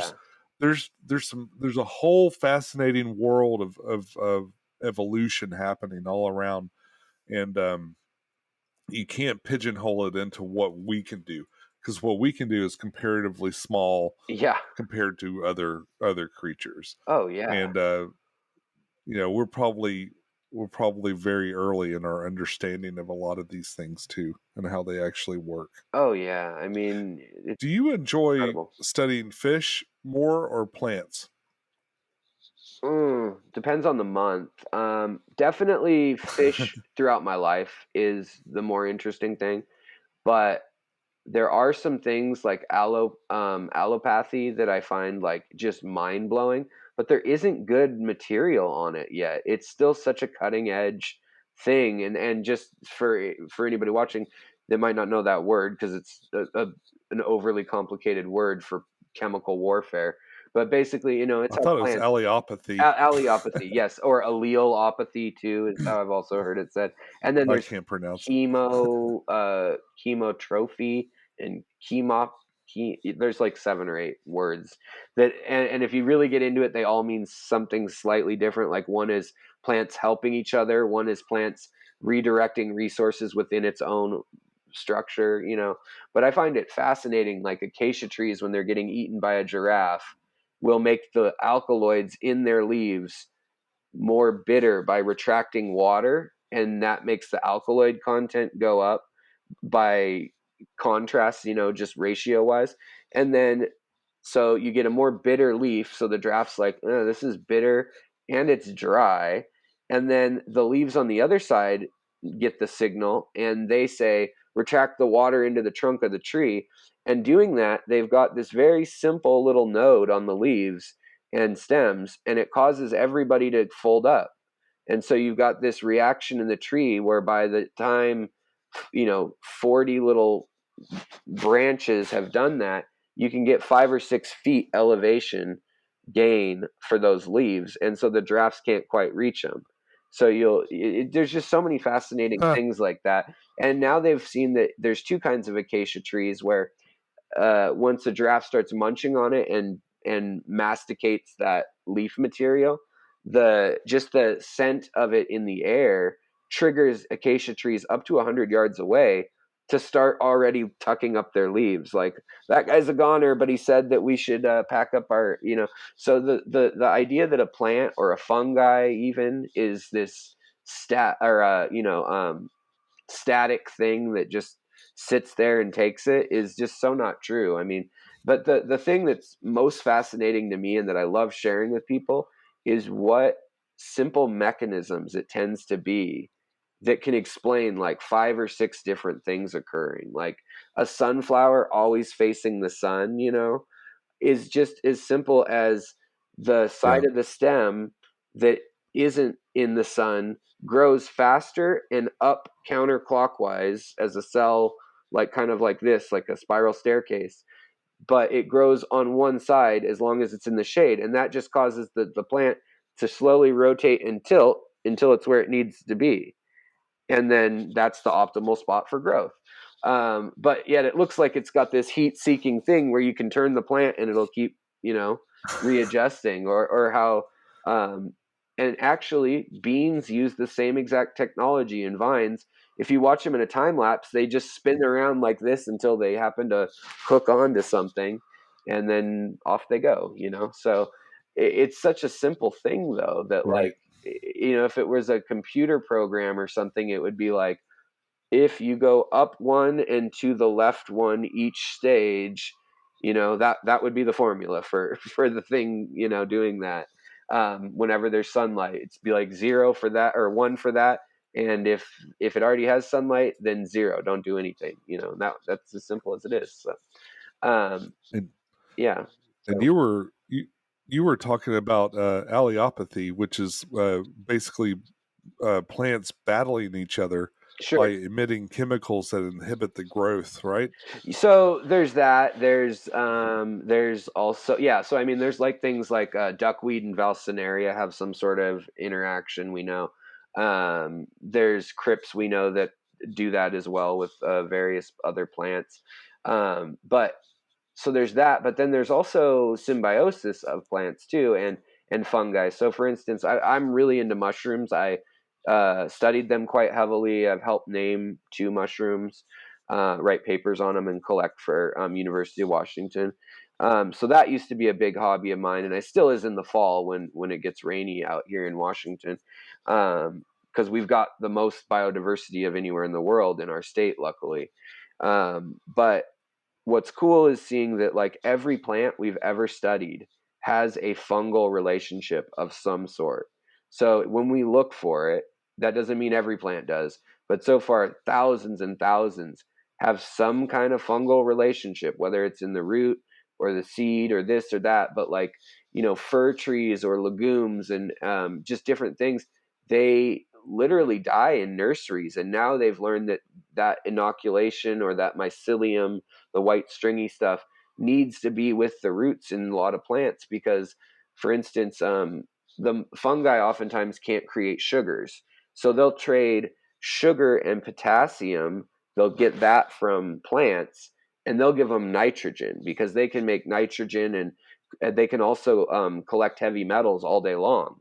And so they can trade in potassium ion channels that open like little floodgates. So there's like, that's not the chemical warfare type thing, but there's a lot of different interactions of, be it helpful, harmful, be it between fungi and plants or fish and plant. But I'm just fascinated by those kind of unknown aspects of, also because some of those things you'd never expect could make an entire ecosystem just fall apart, by moving something or Oh changing yeah. something. And those stories of when, they figure out that, Or removing something that's harmful. right, yeah, I mean, I think humans find things get in their way, and then we tend to remove them, and then the balance of that is something that's not felt for right. a And generation, but it can be devastating. it's like same with monocultures, when farms are just growing one type of corn or one type of potato or whatever. Um, I've talked about this with, I think it was Lucas. Yeah, it was Lucas Bretz, and we were talking on the phone the other day, and we were talking about driving at night through the countryside, and we're like in farm country and driving through Montana and Ohio, or well, yeah, sure, Ohio, where I was visiting my wife's family, but you used to have to clean your window for bugs like every hour or two. It would just be such a mass carnage in Montana when you drive. And now when you go through farm country, you can go 5 or 6 hours or more and your windshield's not like that, and other than a month or two of the year. And it was something that just hit me one day. I was like, is it just me? And I started kind of looking around and looking at populations of different insects and things, and in those areas it has to do with pesticides. They're not, there isn't Yeah. the biodiversity there used to be. There's not a million different caddis flies and nymphs and things that there once were. There's a handful of whatever we deem worthy of entering our fields, I guess. But you have to think that there's going to be some repercussion from that somewhere, I would assume, but who knows? Well, there's a lot of little creatures that eat those, Yeah, I and mean, they go hungry or they eat something else. right. And I just I do every month I do fish news that you can't use but it's interesting. That's the title. It's, Yeah. it's going to be fish news you can use. And then I was like, well, it's scholarly journal, so I don't know who's going to use the info really. But but there was a paper that came out of Kyoto last month, and it was about how when like cicada broods come out and things, how that affects the strength of the salmon returning like 3 or 4 years later. And the die-off then affects how the trees grow in those river valleys, because those salmon mass die off when they spawn. The carcasses are fertilizer, they're bear Yeah. food. So just the trickle down effects of insects and locusts. I think they looked at locusts, cicada, and a couple other like mass type thing events that happen. And yeah, it's just amazing the role that these things can have. And you're never going to replicate that in our little aquariums. I mean, you're never going to replicate the amount of surface area of filtration that goes into a lake, with the ground water and everything the way it is. So at a certain point, you just have to Yeah. draw a line at what's practical and what needs to be replicated. But to me, it is fun to see what things we can do and how it does impact things. So yeah. And how just being aware of Oh yeah. all the different possibilities, make a big difference in how successful you can be. Yeah, and it just gives me a sense of and how purpose. much you notice. Yeah. I mean, it makes you, Yeah. in some ways it makes you feel small in the scope of the universe. In other ways it makes you feel like, wow, there's a lot to know, and I do have a role. My actions will reverberate. So it can kind of go either way, but I don't know. I think it goes back to the whole like always learning is just so important to me. As long as you've got your mind, even if your body gives out on you, you've got that, and you can kind of follow along and go all the places in the world sort of with your imagination. So All right. Alex, I think I'm going to wrap it up there. That's a good oh stopping yeah, point. yeah. And Well, I've really, really enjoyed talking to you.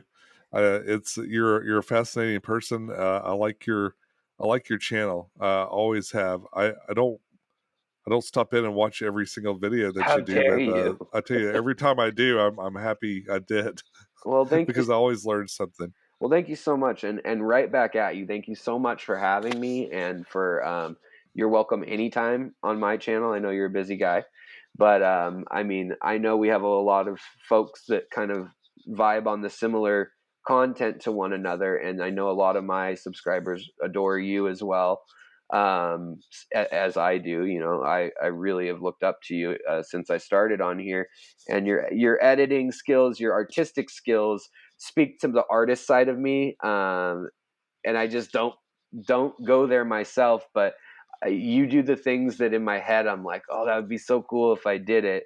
Whereas I've kind of just resigned to the fact that I'm just going to try to regurgitate as much accurate and interesting information as possible in this like public access format. But I mean, I respect so much what you do and the way you present it. So thanks for having me on, and sharing the platform and your time with me and everything. So yeah.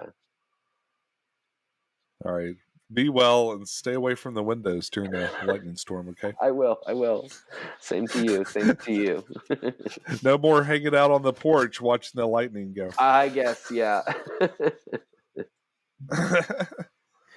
Hey folks, thanks for watching, and that's it for Series 2. I'll be doing more of these, of course, and the next one's going to be all girls.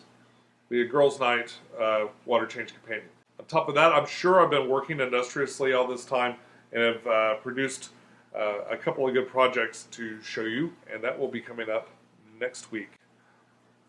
Maybe. I'll see you then.